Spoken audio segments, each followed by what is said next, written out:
Hello students, welcome to today's class. So today we are going to start new chapter, that is chapter number 10, string manipulation, and this will be the part 1 of this chapter. तो चलिए बिना time waste करे करते हैं इस chapter को start और discuss करते हैं इस चैप्टर के टॉपिक्स को। तो बेसिकली ये चैप्टर जो है वो आपका स्ट्रिंग के ऊपर है। तो स्ट्रिंग के बारे में हम प्रीवियस चैप्टर्स में बेसिक नॉलेज को ले चुके हैं। तो आप लोगों को पता ही है स्ट्रिंग क्या होती है। जो भी कैरेक्टर आप इनक्लोज करते हैं सिंगल कोट में या फिर डबल कोट में, उसे बोलते हैं हम स्ट्रिंग। मतलब सिंगल कोड में कुछ भी रख दीजिए या फिर आप डबल कोड में रख दीजिए तो वो एज अ स्ट्रिंग ट्रीट होती है पाइथन में। और आप लोग एम्प्टी स्ट्रिंग के बारे में भी पढ़ चुके हैं। एम्प्टी स्ट्रिंग का मतलब है स्ट्रिंग विद जीरो कैरेक्टर्स, मतलब ऐसे स्ट्रिंग जहाँ पे भी कोई भी कैरेक्टर्स नहीं होते हैं, सिर्फ ब्लैंक स्ट्रिंग होगी तो उसे बोलेंगे हम एम्प्टी स्ट्रिंग।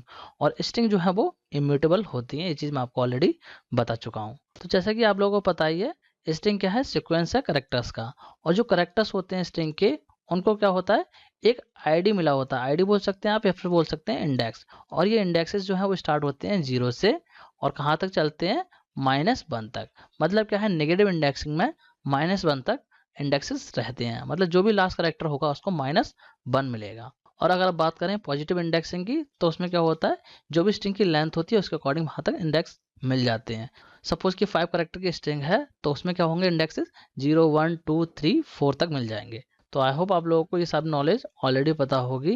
और अगर आप लोगों को नहीं पता है तो जो मैंने वीडियो बना रखे हैं स्ट्रिंग के ऊपर वो आप लोग देख लीजिएगा, आपको क्लियर हो जाएगा। ठीक है, तो इस चैप्टर में जो है हम पढ़ने वाले हैं स्ट्रिंग के कुछ और मैनिपुलेशन टेक्निक्स को, कि किस तरीके से उन पे ऑपरेटर्स को परफॉर्म करते हैं, किस तरीके से उनके मेथड्स को अप्लाई करते हैं। स्ट्रिंग के कौन कौन से मेथड्स होते हैं, कौन कौन से फंक्शंस होते हैं, वो सारी चीज़ें हम इस चैप्टर में पढ़ने वाले हैं। तो चलिए करते हैं इस चैप्टर को स्टार्ट और डिस्कस करते हैं आगे के टॉपिक्स को। तो पहले बात करते हैं ट्रवर्सिंग अ स्ट्रिंग। ट्रवर्सिंग अ स्ट्रिंग का मतलब क्या है, ये मैं ऑलरेडी आप लोगों को बता चुका हूँ। अगर नहीं पता तो यहाँ पे आप लोग समझ लीजिए अच्छे से। देखिए, जो इंडिविजुअल कैरेक्टर्स होते हैं स्ट्रिंग के, वो एक्सेसिबल होते हैं थ्रू इंडेक्स। मतलब इंडेक्स की हेल्प से स्ट्रिंग के इंडिविजुअल कैरेक्टर्स को आप एक्सेस कर सकते हैं। और इन इंडेक्सेस की हेल्प से आप स्ट्रिंग के सारे कैरेक्टर 1 बाय 1 ट्रवर्स कर सकते हैं। ट्रवर्स का मतलब है प्रिंट करने से, मतलब 1 बाय 1 वहाँ से एक्सेस करना और उनको डिस्प्ले करना। देखिए यहाँ पे traversing refers to iterating through the element of a string 1 character at a time. मतलब क्या हुआ, जो स्ट्रिंग है उसके जो एलिमेंट है, मतलब जो कैरेक्टर्स हैं, उनको 1 बाय 1 प्रिंट करना with the help of loop. तो ये काम हम ऑलरेडी कर चुके हैं प्रीवियस चैप्टर्स में। मैं इटरेट करके आपको ऑलरेडी दिखा चुका हूँ ये सारी चीज़ें, क्योंकि हमने जब लूप पढ़ा था तो वहाँ पे मैंने आपको स्ट्रिंग को इटरेट करके दिखाया था। तो अगर आप लोगों ने वो वीडियो देखा होगा तो आपको कॉन्सेप्ट क्लियर होगा किस तरीके से इटरेट करते हैं। अगर नहीं है कॉन्सेप्ट क्लियर तो यहाँ पे समझ लीजिए। देखिए किस तरीके से इटरेट करते हैं। देखिए सपोज ये वेरिएबल हमारे पास में नेम और इसके अंदर स्ट्रिंग है सुपर्ब। ये स्ट्रिंग इसके अंदर है, ठीक है। तो इस स्ट्रिंग में देखिए सारे कैरेक्टर्स हैं। अब बात करते हैं इसको इटरेट किस तरीके से करेंगे। तो यहाँ पे मैंने लगा दिया है फॉर लूप। और फॉर लूप में मैंने आपको बताया था कि एक वेरिएबल रहता है, ठीक है। और उसके बाद में यहाँ पे हम इन लगाते हैं, इन ऑपरेटर रहता है। और उसके बाद जो भी स्ट्रिंग आपको इटरेट करनी है उस स्ट्रिंग का नेम। तो हमारी स्ट्रिंग का नेम दे रखा है यहाँ पे नेम, तो यहाँ पे हमने लिख दिया name for ch in name. तो अब क्या करा हमने, इसके बाद में प्रिंट कर दिया है।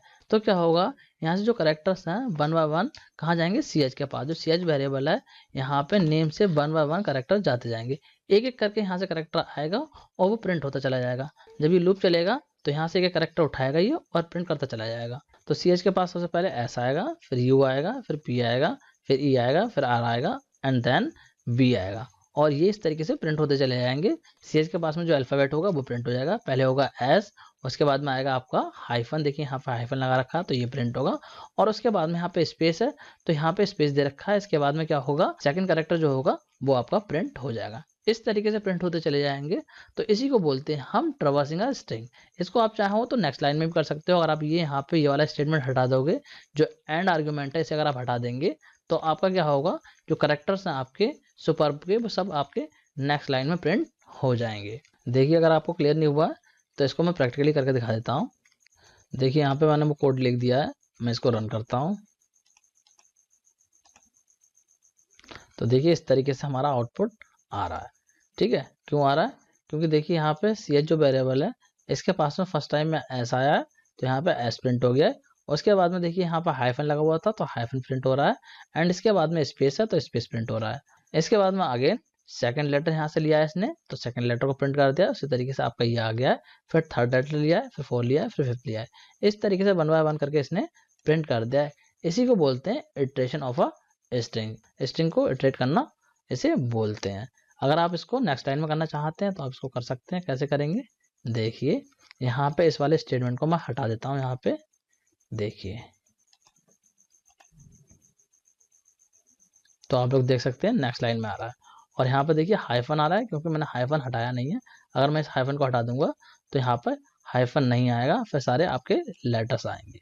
ओके, तो आई होप आप लोगों को ट्रैवर्सिंग स्ट्रिंग का कॉन्सेप्ट समझ में आ गया होगा। तो इसी से रिलेटेड एक प्रोग्राम और देख लेते हैं। देखिए, यहाँ पे प्रोग्राम दे रखा है, और इस प्रोग्राम में देखिए क्या पूछा गया है। Write a program to read a string and display it in reverse order. Display 1 character per line. Do not create a reverse string, just display in reverse order. तो इसका मतलब क्या है, इस क्वेश्चन में देखिए बोला गया है कि आपको एक स्ट्रिंग लेनी है यूजर से, और उस स्ट्रिंग को आपको रिवर्स ऑर्डर में प्रिंट करना है। और यहाँ पे आपको रिवर्स करने के लिए ऐसा नहीं करना है कि आपने एक रिवर्स स्ट्रिंग क्रिएट कर ली और फिर उसको प्रिंट करा दिया। ऐसा नहीं करना है, आपको जो है लूप की हेल्प से उसको रिवर्स ऑर्डर में प्रिंट करना है। तो इसके लिए आप क्या करेंगे, देखिए यहाँ पे प्रोग्राम, देखिए प्रोग्राम में क्या दे रखा है। देखिए यहाँ पे str1 हमने एक वेरिएबल लिया, और इस वेरिएबल में यूजर से हमने स्ट्रिंग को एंटर करवा लिया। यूजर यहाँ पे कोई भी स्ट्रिंग एंटर करेगा। फिर यहाँ पे मैंने लगाया है प्रिंट स्टेटमेंट और लिखा है the str1 in reverse order is. तो इसका मतलब क्या हुआ, इसका मतलब हुआ कि द प्रिंट होगा, उसके बाद में जो भी स्ट्रिंग यूजर ने एंटर करी होगी वो प्रिंट होगी, और ये मैसेज आ जाएगा इन रिवर्स ऑर्डर। मतलब क्या है, रिवर्स ऑर्डर में करने से पहले ये मैसेज हमने डिस्प्ले कर दिया है। ठीक है, इसके बाद में यहाँ पे हमने क्या करा है, देखिए एक वेरिएबल लिया है लेंथ, और इसमें क्या करा है, जो भी स्ट्रिंग की लेंथ है वो हमने स्टोर करवा ली किसमें, लेंथ वाले वेरिएबल में। मतलब जो भी स्ट्रिंग एंटर करेगा यूजर, उसकी जो लेंथ है कैलकुलेट होके यहाँ पे स्टोर हो जाएगी लेंथ वाले वेरिएबल में। क्योंकि यहाँ पे हमने लगा दिया है लेंथ फंक्शन, और इसके अंदर रख दिया है str1 को। तो str1 की जो भी स्ट्रिंग होगी उसको कैलकुलेट करके ये कहाँ स्टोर कर देगा, लेंथ वाले वेरिएबल में। इसके बाद में हमने प्रिंट कर दिया लेंथ को, तो जो भी लेंथ होगी वो प्रिंट हो जाएगी। फिर मैंने यहाँ पे लगाया है लूप, और लूप में क्या दिया है, देखिए फॉर ए इन रेंज। तो रेंज क्या दिया मैंने, देखिए -1।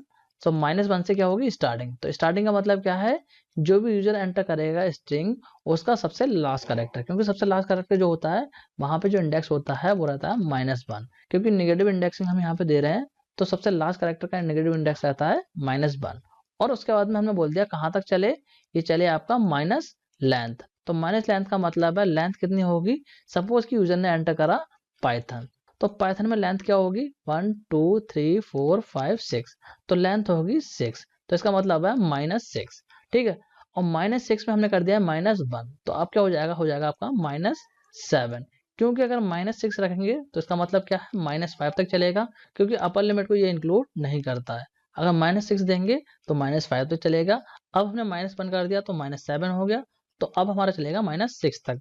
तो हमारी जो पूरी स्ट्रिंग है वो पूरी प्रिंट हो जाएगी।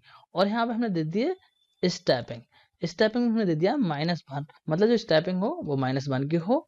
और इसके बाद में हमने फाइनली प्रिंट कर दिया str1 को, और यहाँ पे देखिए str1 में इंडेक्स दे दिया a, मतलब a के पास जो इंडेक्स है उसको ये प्रिंट कर दे।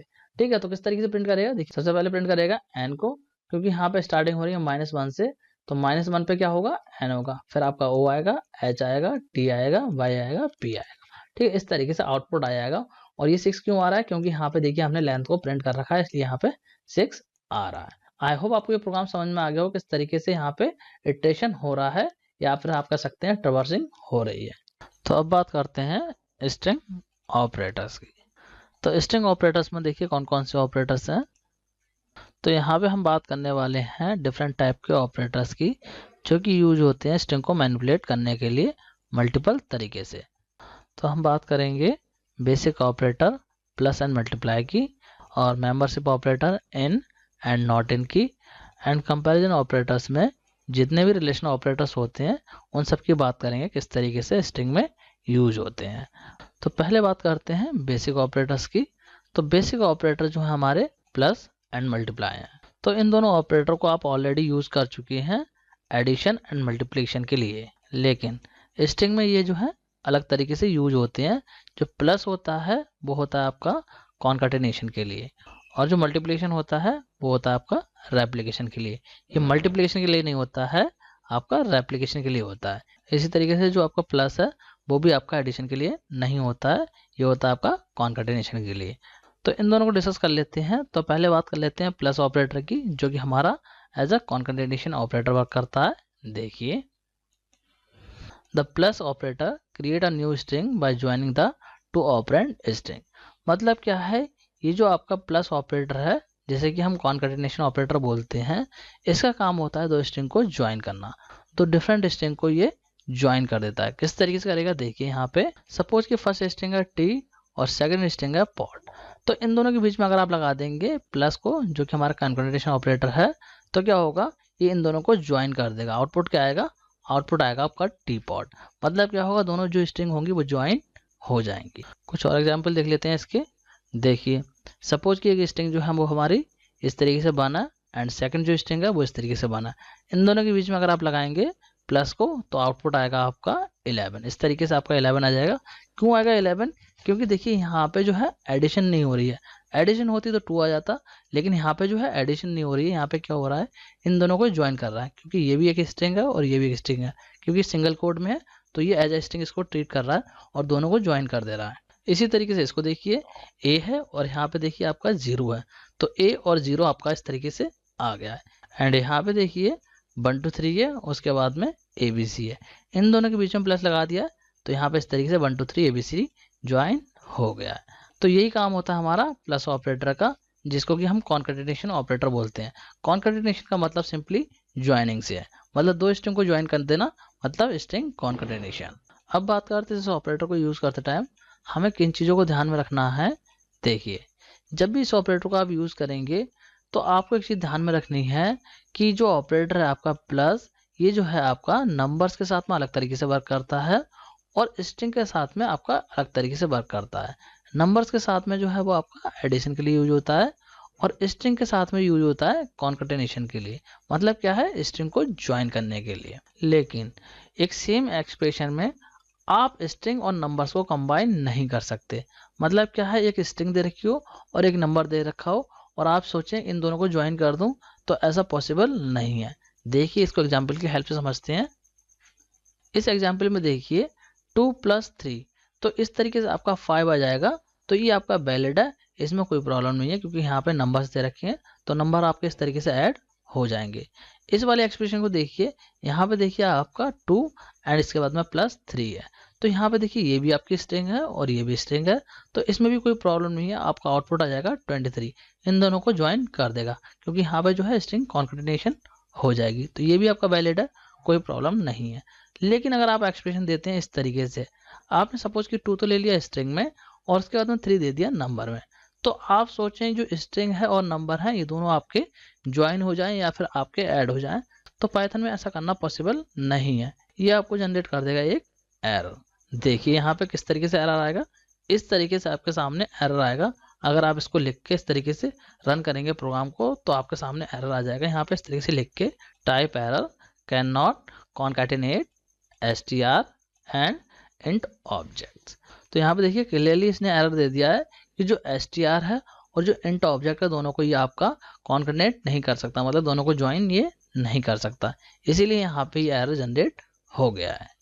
तो आई होप आपको स्ट्रिंग कॉन्कैटिनेशन का कॉन्सेप्ट समझ में आ गया होगा, किस तरीके से आप स्ट्रिंग कॉन्कैटिनेशन ऑपरेटर को यूज करके स्ट्रिंग को कॉन्कैटिनेट कर सकते हैं, मतलब स्ट्रिंग को किस तरीके से ज्वाइन कर सकते हैं। स्ट्रिंग को ज्वाइन करने को ही हम बोलते हैं स्ट्रिंग कॉन्कैटिनेशन। आई होप आपको इतनी चीज समझ में आ गई होगी। अब बात करते हैं दूसरे ऑपरेटर की, जो कि हमारा स्ट्रिंग रेप्लिकेशन ऑपरेटर। तो स्ट्रिंग रेप्लिकेशन ऑपरेटर का सिंबल होता है आपका ये, जो कि हमारा मल्टीप्लिकेशन का भी सिंबल होता है। तो इस ऑपरेटर को आप यूज करते हैं नंबर्स के साथ में, तो ये परफॉर्म करता है मल्टीप्लिकेशन और ये आपको रिटर्न कर देता है प्रोडक्ट ऑफ 2 नंबर्स। जो भी 2 नंबर्स आप देंगे उनके बीच में अगर आपने ये ऑपरेटर अप्लाई कर दिया है तो ये आपको उन 2 नंबर्स का प्रोडक्ट रिटर्न कर देगा। ये तो बात हो गई कि अगर आप इस ऑपरेटर को नंबर्स के साथ में यूज करते हैं तो ये मल्टीप्लिकेशन करेगा। अब बात करते हैं अगर आप इस ऑपरेटर को यूज करते हैं स्ट्रिंग के साथ में, तो इस ऑपरेटर को अगर आप स्ट्रिंग के साथ में यूज करेंगे तो आपको 2 ऑपरेंड की रिक्वायरमेंट होगी, जिसमें कि एक ऑपरेंड तो आपका स्ट्रिंग रहेगा और दूसरा ऑपरेंड आपका नंबर रहेगा। जैसे कि आप यहाँ पे एग्जाम्पल में देख सकते हैं, पहले आप एक नंबर देंगे उसके बाद में आप इस एप्लीकेशन ऑपरेटर को लगाएंगे और उसके बाद में जो भी स्ट्रिंग आप रेप्लिकेट करना चाहते हैं उस स्ट्रिंग को आप दे देंगे। या फिर आप इसको इस तरीके से ना करके आप इस तरीके से भी कर सकते हैं। पहले आप स्ट्रिंग दे दीजिए, जो भी स्ट्रिंग आप रेप्लिकेट कराना चाहते हैं वो स्ट्रिंग आप लिख दीजिए, उसके बाद में रेप्लिकेशन ऑपरेटर को लगाइए और उसके बाद में यहाँ पे नंबर दे दीजिए। जितनी बार भी आप स्ट्रिंग को रेप्लिकेट कराना चाहते हैं वो नंबर आप यहाँ पे दे सकते हैं। उसके बाद में जो स्ट्रिंग होगी वो आपकी उतनी बार रेप्लिकेट हो जाएगी। देखिए इसको एग्जाम्पल की हेल्प से समझ लीजिए। यहाँ पे देखिए इस एग्जाम्पल को, तो इस एग्जाम्पल में मैंने 3 लिखा है, इसके बाद में रेप्लिकेशन ऑपरेटर लगाया है और उसके बाद मैंने स्ट्रिंग दी है हेलो। मैं चाहता हूँ हेलो को रेप्लिकेट करना, तो इसका मतलब क्या हुआ, इसका मतलब ये हुआ ये जो स्ट्रिंग हेलो ये आपकी 3 टाइम रेप्लिकेट हो जाएगी। रिटर्न क्या आएगा, देखिए क्या रिटर्न करेगा, आपको इस तरीके से स्ट्रिंग रिटर्न करेगा हेलो हेलो हेलो। 3 टाइम आपका हेलो आ जाएगा, ठीक है। और अगर आप चाहें तो यहाँ पे 3 न लिख करके आप यहाँ पे मल्टीप्लाई का साइन लगा सकते हैं, इसके बाद में आप यहाँ पे 3 लिख सकते हैं, तब भी आपका ये रेप्लिकेट हो जाएगा। आउटपुट आपको इस तरीके से ही मिलेगा। अब बात करते हैं कि इसको यूज़ करते टाइम किन चीज़ों का हमें ध्यान रखना है। देखिए एक इम्पोर्टेंट चीज़ है जो कि आपको याद रखनी है इस ऑपरेटर को यूज़ करते टाइम, वो ये है कि जो ऑपरेटर है वो नंबर्स के साथ में अलग तरीके से वर्क करता है और स्ट्रिंग के साथ में अलग तरीके से वर्क करता है। अगर दोनों ऑपरेंड जो है नंबर है तो ये मल्टीप्लिकेशन करेगा, और अगर दोनों में से एक स्ट्रिंग है और एक नंबर है तो ये रेप्लिकेशन करेगा। लेकिन सेम एक्सप्रेशन में दोनों जो ऑपरेंड हैं वो आपके स्ट्रिंग नहीं हो सकते। अगर आप स्ट्रिंग दे देंगे दोनों ऑपरेंड तो आपका ये वर्क नहीं करेगा, फिर आपको एरर जनरेट कर देगा। देखिए इसको एग्जाम्पल की हेल्प से समझते हैं। देखिए यहाँ पे एग्जाम्पल में ये दोनों जो हैं नंबर्स हैं और यहाँ पे देखिए नंबर के बीच में हमने रेप्लिकेशन ऑपरेटर को लगा दिया है, तो ये मल्टीप्लाई करेगा। मतलब क्या है, इन दोनों नंबर्स की मल्टीप्लिकेशन हो रही है, तो इसमें कोई प्रॉब्लम नहीं है, इसे मल्टीप्लिकेशन करके रिजल्ट आपको दे दिया है, ये आपका वैलिड हो जाएगा। अब बात करते हैं इस एक्सप्रेशन की।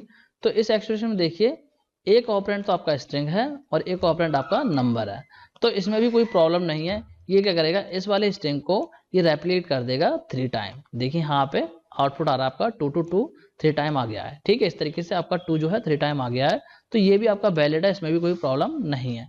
लेकिन आप एक्सप्रेशन को इस तरीके से आप नहीं दे सकते। देखिए अगर आप इस तरीके से एक्सप्रेशन लिख देंगे, ये जो एक्सप्रेशन है यहाँ पे इस तरीके से लिख देंगे, दोनों ही आपने जो ऑपरेंड है वो स्ट्रिंग दे दिए, तो ये आपका इनवैलिड हो जाएगा, ये आपको एरर देगा। क्या एरर देगा, देखिए इस तरीके से आपको एरर जनरेट करेगा। 2 × 3 कर दिया आपने और दोनों ही आपकी स्ट्रिंग है, तो ये आपको एरर दे देगा। टाइप एरर ये आपको दे देगा और यहाँ पे मैसेज डिस्प्ले कर देगा can't multiply sequence bye non int of type str, मतलब 2 स्ट्रिंग को ये मल्टीप्लाई नहीं कर सकता।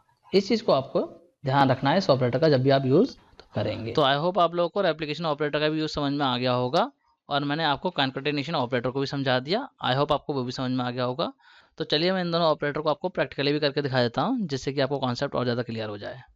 तो देखिए पाइथन सेल को ओपन कर लिया है मैंने और यहाँ पे करके दिखाता हूँ आपको। सपोज कि मैं करता हूँ a इक्वल और यहाँ पे देता हूँ स्ट्रिंग हेलो, ठीक है। हेलो को पास कर दिया मैंने a के अंदर, ठीक है। एंड इसके बाद देता हूँ b और इसमें कर देता हूँ सपोज हाउ आर यू, ठीक है। ये मैंने लिख दिया हाउ आर यू और इसके बाद में मैं इनको कर देता हूँ प्रिंट। तो यहाँ कर देता हूँ प्रिंट a प्लस b, ठीक है। इस तरीके से मैंने प्रिंट कर दिया है। तो यहाँ पे मैं एडिशन ऑपरेटर का यूज कर रहा हूँ जो कि as a concatenation operator work करता है, ठीक है। तो ये क्या करेगा, दोनों स्ट्रिंग को ज्वाइन कर देगा। देखिए जैसे मैं एंटर करूंगा तो दोनों स्ट्रिंग जो है वो ज्वाइन होकर प्रिंट हो जाएंगे। देखिए हेलो हाउ आर यू, ठीक है। ये आउटपुट आपका आ गया है। तो ये तो हो गया हमारे कॉन्कैटिनेशन ऑपरेटर का वर्क। अब देखते हैं मल्टीप्लिकेशन ऑपरेटर के प्रोग्राम को जो कि as a replication operator work करता है। तो यहाँ पे देखिए प्रिंट एंड यहाँ पे मैं लिख देता हूँ सपोज पाइथन एंड यहाँ स्पेस दे देता हूँ जिससे कि थोड़ा स्पेस आए इन वर्ड के बीच में, और कर देता हूँ इनटू और यहाँ का सपोज कर देता हूँ मैं 4, ठीक है। जो भी नंबर आप यहाँ पे लिखेंगे उतने टाइम ही ये रेप्लिकेट हो जाएगी, ठीक है। तो अभी मैंने 4 लिखा है तो 4 टाइम पाइथन रेप्लिकेट हो जाएगा। देखिए मैं एंटर करता हूँ तो देखिए पाइथन एंड पाइथन 4 टाइम आपको पाइथन आ रहा है, ओके। तो आई होप आप लोगों को रेप्लिकेशन ऑपरेटर का भी यूज समझ में आ गया होगा। अब बात करते हैं मेंबरशिप ऑपरेटर की। तो पाइथन में जो है 2 मेंबरशिप ऑपरेटर हैं जो कि स्ट्रिंग के साथ में वर्क करते हैं। कौन कौन से हैं, देखिए पहला है इन और सेकंड है नॉट इन। ये 2 मेंबरशिप ऑपरेटर हैं जो कि स्ट्रिंग के साथ में वर्क करते हैं और इस चैप्टर में हम इन्हीं 2 ऑपरेटर के बारे में पढ़ने वाले हैं। तो बात करते हैं इन दोनों ऑपरेटर की। तो पहले बात करते हैं इनकी। तो इन ऑपरेटर का काम क्या होता है, देखिए इन ऑपरेटर रिटर्न करता है ट्रू रिजल्ट अगर आपका कोई करेक्टर या फिर सब स्ट्रिंग किसी गिवन स्ट्रिंग के अंदर मिल जाती है तो, और अगर नहीं मिलती है तो ये आपको रिटर्न करता है फॉल्स। अब बात करते हैं नॉट इन की।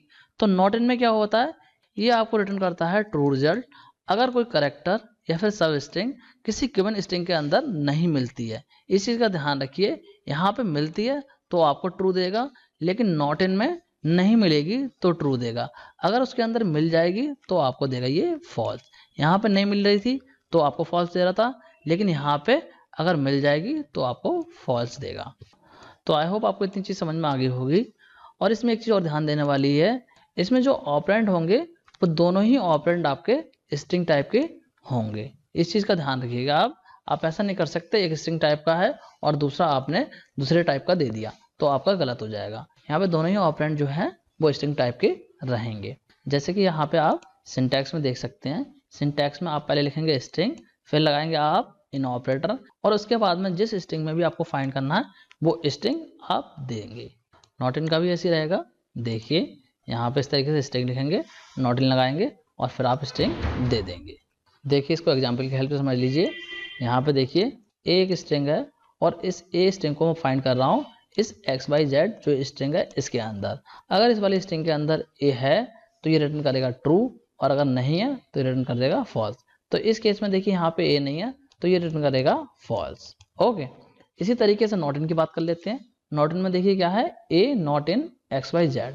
तो यहाँ पे देखिए नॉट इन में क्या है, ए नहीं है तो यहाँ पे रिटर्न करेगा ये ट्रू, क्योंकि ये इसमें नहीं है। अगर आपका मिल जाता तो रिटर्न करता ये फॉल्स।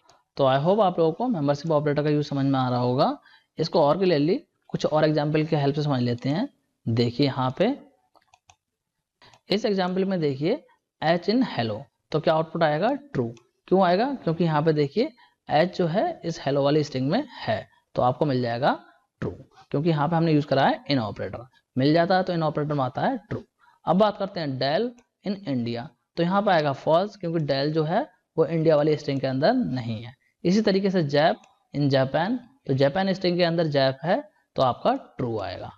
इसके बाद में यहाँ पे देखिए मैंने फिर दिया है जैप इन जापान, तो यहाँ पे जो है आपका आउटपुट आएगा फॉल्स। क्यों आएगा, क्योंकि यहाँ पे देखिए जो जैप है इसमें जैप का जे जो है वो स्मॉल है, यहाँ पे देखिए जापान का जो जे है वो कैपिटल में है, तो इसीलिए यहाँ पे आपका आएगा फॉल्स, क्योंकि ये जो है मैच नहीं कर रहा है। ठीक है, अब देखिए अगर मैं यहाँ पे नॉट इन लगा दूँ तो ट्रू आ जाएगा। इस वाले को देखिए यहाँ पे मैंने लिख दिया है जैप नॉट इन जापान, तो यहाँ पे देखिए आपका जैप जो है जापान में नहीं है, क्योंकि जे जो है यहाँ पे स्मॉल है और यहाँ पे कैपिटल है, तो नॉट इन है। तो नॉट इन में अगर नहीं होता है तो आपका ट्रू आता है, तो यहाँ पे देखिए ट्रू आ रहा है। इसके बाद में इस वाले की बात करते हैं। इसमें देखिए मैंने दिया है 1 2 3 नॉट इन हेलो, तो इसका भी ट्रू आएगा, क्योंकि 1 2 3 जो है वो हेलो में नहीं है तो इसका भी ट्रू आ गया है। इसके बाद में इस लास्ट वाले को देखिए, इसमें मैंने दिया है 1 2 3 नॉट इन 1 2 3 4 5, तो यहाँ पे क्या आएगा आपका फॉल्स। क्यों आएगा फॉल्स, क्योंकि 1 2 3 जो है वो इस वाले स्ट्रिंग के अंदर आपका है, तो इसीलिए यहाँ पे आ रहा है फॉल्स। नॉट इन में क्या होता है, अगर आपका मिल जाता है तो फॉल्स आता है, अगर नहीं मिलता है तो ट्रू आता है। इस चीज़ को आपको ध्यान रखना है। अब अगर आप चाहें तो मेंबरशिप ऑपरेटर को वेरिएबल की हेल्प से भी यूज कर सकते हैं। मतलब क्या है, यहाँ पे देखिए मैं स्ट्रिंग दे रहा था, जैप को फाइंड कर रहा था या डेल को फाइंड कर रहा था, तो मैं यहाँ पे स्ट्रिंग दे रहा था। स्ट्रिंग ना दे करके आप किसी वेरिएबल में स्ट्रिंग रख दीजिए और उस वेरिएबल को फाइंड कर सकते हैं। देखिए किस तरीके से करेंगे, इसका एग्जाम्पल देख लेते हैं। देखिए यहाँ पे इस तरीके से मैंने str1 वेरिएबल लिया है, इसके अंदर मैंने लिख दिया है कंप्यूटर। str2 वेरिएबल लिया है, इसके अंदर लिख दिया है साइंस। str3 लिया है, इसके अंदर लिख दिया है पाइथन। अब मैंने यहाँ पे करा है str1 इन str2, तो मतलब क्या है, str1 के अंदर क्या है कंप्यूटर और str2 के अंदर है साइंस, तो इसका मतलब ये हुआ str1 के अंदर जो स्ट्रिंग है वो str2 में है या नहीं है, तो इसका रिजल्ट आएगा फॉल्स, क्योंकि ये इसके अंदर नहीं है, क्योंकि str2 में जो वैल्यू है वो है हमारी साइंस। इसी तरीके से यहाँ पे देखिए कॉम इन str1, तो कॉम जो स्ट्रिंग है वो str1 के अंदर है, तो इसीलिए इसका आउटपुट आएगा ट्रू। अब इसको देखिए, इसमें मैंने यहाँ पे लगा दिया नॉट इन, तो मैंने यहाँ पे फाइंड करा है SCI, तो SCI string not in str2, तो str2 के अंदर SCI है तो आउटपुट आएगा फॉल्स, अगर नहीं होती तो ट्रू आता। इसी तरीके से इसको देखिए str3 not in str1, str3 का मतलब क्या है, str3 में पाइथन और str1 में है कंप्यूटर, तो str3 str1 में नहीं है, तो इसीलिए आउटपुट आएगा ट्रू, अगर मिल जाती तो फॉल्स आता। आई होप आपको इतनी चीज़ समझ में आ गई होगी। और अगर आप लोगों को कोई डाउट रह रहा है तो मैं इसको प्रैक्टिकली करके दिखा देता हूँ। देखिए, वैसे मैं इसको ऑलरेडी करके दिखा चुका हूँ आप लोगों को प्रीवियस चैप्टर में, जो आपका ऑपरेटर वाला चैप्टर था उसमें मैंने आपको एक्सप्लेन कर दिया था, लेकिन फिर भी मैं आपको और क्लियर करने के लिए यहाँ भी करके दिखा दे रहा हूँ। देखिए यहाँ पे करके दिखाता हूँ। यहाँ मैं देता हूँ एक वेरिएबल, सपोज ए ले लिया, और इसके अंदर देता हूँ एक स्ट्रिंग, सपोज मैंने दे दी कंप्यूटर। ठीक है, अब मैं यहाँ पे लिखता हूँ कॉम नॉट इन ए। तो इसका मतलब क्या हुआ, कॉम जो स्ट्रिंग है वो ए के अंदर नहीं है, क्योंकि यहाँ पे लगाया है नॉट इन ऑपरेटर। लेकिन इस केस में कॉम जो स्ट्रिंग है वो ए के अंदर है, तो इसका आउटपुट आएगा फॉल्स। अगर ये नहीं होती इसके अंदर तो आता ट्रू। तो अभी मैं देखिए एंटर करूंगा तो आएगा फॉल्स। ये देखिए फॉल्स आ रहा है। अगर मैं यहाँ पे लिख दूं कॉम इन ए, तो अब आएगा मेरा ट्रू। ये देखिए आप, ट्रू आ रहा है। और अगर मैं यहाँ पे लिखता हूँ सपोज पाइथन नॉट इन ए, तो अब मेरा आ जाएगा ट्रू, क्योंकि पाइथन जो है वो ए के अंदर नहीं है, तो आएगा ट्रू। देखिए ट्रू आ गया। तो यही काम होता है इन दोनों मेंबरशिप ऑपरेटर का। तो आई होप आप लोगों को मेंबरशिप ऑपरेटर समझ में आ गया होंगे, और किस तरीके से स्ट्रिंग के साथ में वर्क करते हैं ये भी आपको समझ में आ गया होगा। तो अब बात करते हैं कंपैरिजन ऑपरेटर्स की। तो पाइथन में कुछ स्टैंडर्ड कंपैरिजन ऑपरेटर्स होते हैं, मतलब जितने भी रिलेशनल ऑपरेटर्स होते हैं वो आपके सारे के सारे अप्लाई किए जा सकते हैं स्ट्रिंग पे। मतलब ये जो रिलेशनल ऑपरेटर हैं यही कंपैरिजन के लिए यूज होते हैं स्ट्रिंग में। और इन ऑपरेटर से जो कंपैरिजन होता है वो बेस्ड होता है standard character bye character comparison rule, जो कि यूनिकोड के लिए होता है। तो इसको और क्लियरली एग्जाम्पल की हेल्प से समझते हैं। देखिए सपोज कि यहाँ पे a इक्वल इक्वल a कर दिया मैंने, तो इसका आउटपुट आएगा ट्रू। इसका मतलब है a इक्वल इक्वल a, मतलब ये जो स्ट्रिंग है वो इस स्ट्रिंग के इक्वलेंट है, तो आपका ट्रू आ जाएगा। इसके बाद में बात करते हैं इस वाले की abc इक्वलेंट abc, तो ये स्ट्रिंग भी इस स्ट्रिंग के इक्वलेंट है, तो यहाँ पे ट्रू आ जाएगा। अब यहाँ पे है a नॉट इक्वल abc, तो सिंपल सी बात है जो a स्ट्रिंग है वो abc स्ट्रिंग के इक्वलेंट नहीं है, तो आपका ट्रू आ जाएगा, क्योंकि यहाँ पे नॉट ऑपरेट लगा हुआ है, तो इसलिए यहाँ पे ट्रू आ रहा है। इसी तरीके से इस वाले में है capital A not equal to small a। ठीक है, तो यहाँ पे क्या है, यहाँ पे भी कंडीशन ट्रू हो रही है, तो यहाँ पे आउटपुट आपका ट्रू आएगा। इसी तरीके से यहाँ पे capital ABC equal equal small abc, तो इसका जो रिजल्ट होगा वो फॉल्स आएगा। क्यों फॉल्स आएगा, क्योंकि यहाँ पे जो स्ट्रिंग है ये कैपिटल में है और ये जो स्ट्रिंग है वो स्मॉल में है, तो दोनों के जो केस हैं वो डिफरेंट है, इसीलिए इसका आउटपुट फॉल्स आएगा। इसी तरीके से यहाँ पे देखिए small abc not equal to capital A small bc, तो ये भी इसके इक्वलेंट नहीं है, तो आउटपुट ट्रू आ जाएगा। क्योंकि इक्वलेंट होती तो फॉल्स आता, इक्वलेंट नहीं है तो ट्रू आया, क्योंकि यहाँ पे नॉट लगा हुआ है, तो यहाँ पे स्टेटमेंट ट्रू हो रहा है, तो हमारा आउटपुट ट्रू आ रहा है। तो आई होप आपको इतनी चीज समझ में आ रही हो कि किस तरीके से कंपैरिजन ऑपरेटर वर्क करते हैं। तो यहाँ पे इक्वल और नॉट इक्वल के साथ में स्ट्रिंग का कंपैरिजन काफ़ी इजी हो जाता है, क्योंकि यहाँ पे जो कंपैरिजन होता है उसमें आपका एग्जैक्ट कैरेक्टर मैच होते हैं individual letter, including upper case and lower case. मतलब अपर केस होगा या फिर लोअर केस होगा, उसको 1 बाय 1 लेटर करके वो चेक करेगा। ठीक है, लेकिन अगर बात करें अदर कंपैरिजन ऑपरेटर्स की, जैसे कि आपका लेस देन है या फिर ग्रेटर देन है, तो उसके लिए आपको थोड़ी और जानकारी पता होनी चाहिए।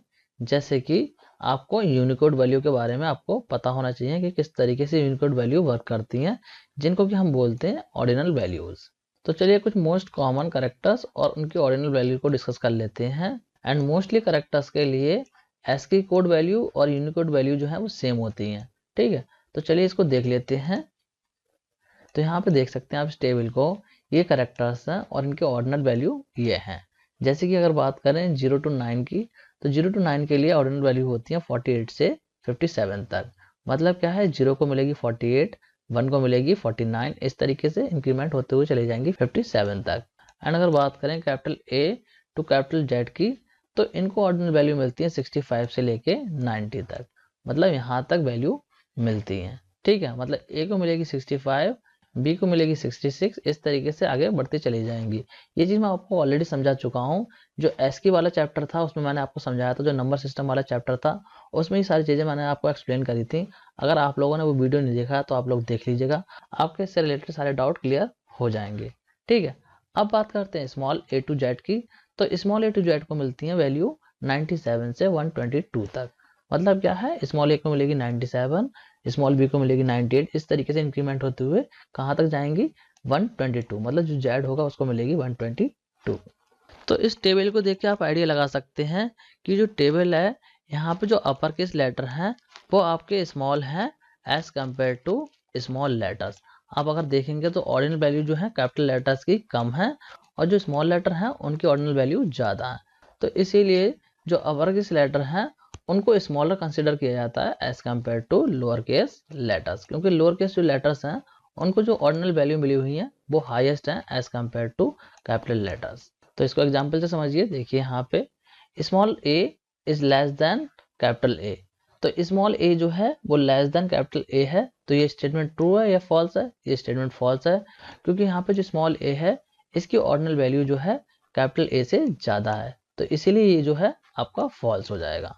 इसी तरीके से capital A B C greater than A B, तो ये आपका ट्रू हो जाएगा, क्योंकि यहाँ पे देखिए कैपिटल ए बी सी का मतलब है यहाँ पे देखिए 3 डिजिट हो गई और यहाँ पे आपकी 2 डिजिट है, यहाँ पे भी कैपिटल है और यहाँ पे भी कैपिटल है, तो ऑब्वियस है यहाँ पे 3 डिजिट होंगी और यहाँ पे 2 डिजिट रहेंगी, तो ये जो वैल्यू है वो आपकी ग्रेटर देन हो जाएगी इस वाली वैल्यू से, तो इसीलिए यहाँ पे आपका ट्रू आ रहा है। अब बात करते हैं इसकी small A B C less than capital A B C D, तो ये स्टेटमेंट आपका फॉल्स है, क्योंकि यहाँ पे स्मॉल ए बी सी जो है उसकी हायर एस की वैल्यू है as compare to A B C D. जो ए बी सी डी है इसकी जो वैल्यू होगी उससे हायर वैल्यू होगी स्मॉल ए बी सी की, तो इसीलिए इसका जो आउटपुट होगा वो फॉल्स होगा। तो आई होप आपको इतनी चीज़ समझ में आ गई होगी। अगर आपको कोई कन्फ्यूजन रह जा रहा है तो मैं इसको देखिए प्रैक्टिकली करके दिखा देता हूँ।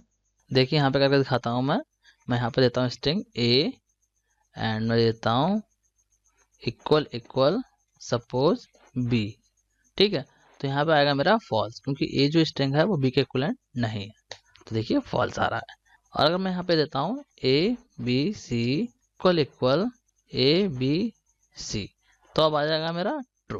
और अगर मैं यहाँ पे देता हूँ A B C equal equal capital A B C, तो अब आएगा मेरा फॉल्स, क्योंकि यहाँ पे देखिए ए जो है कैपिटल कर दिया मैंने, देखिए आएगा फॉल्स, ठीक है, फॉल्स आ रहा है। अब मैं करता हूँ यहाँ पे स्मॉल ए ग्रेटर देन कैपिटल ए, ठीक है, तो यहाँ पे आएगा ट्रू, क्योंकि जो स्मॉल ए है उसकी ऑर्डिनल वैल्यू जो है कैपिटल ए से ज़्यादा है, तो यहाँ पे आएगा देखिए ट्रू, ये देखिए ट्रू आ रहा है, ठीक है। तो इसी तरीके से ये जो कंपैरिजन ऑपरेटर है वो स्ट्रिंग के साथ में वर्क करते हैं। तो आई होप आप लोगों को कंपैरिजन ऑपरेटर का यूज समझ में आ रहा होगा और किस तरीके से स्ट्रिंग के साथ में वर्क करते हैं ये भी आपको समझ में आ रहा होगा। अब बात करते हैं कि किस तरीके से किसी भी कैरेक्टर की ऑर्डिनल वैल्यू को आइडेंटिफाई करते हैं। देखिए, तो पाइथन में ऑर्डिनल वैल्यू को डिटरमाइन करने के लिए बिल्ट इन फंक्शन होता है ऑड, यहाँ पे स्पेलिंग मिस्टेक हो गई है, ORD आएगा, ठीक है, जो कि एक सिंगल कैरेक्टर लेता है और रिटर्न कर देता है जो भी कोरस्पॉन्डिंग ऑर्डिनल यूनिकोड वैल्यू होती है उसको। तो इसको यूज करने के लिए आप इसको इस तरीके से लिख सकते हैं, ऑड लिखेंगे और जिस कैरेक्टर की भी आपको ऑर्डिनल वैल्यू चेक करनी है वो कैरेक्टर आप दे देंगे।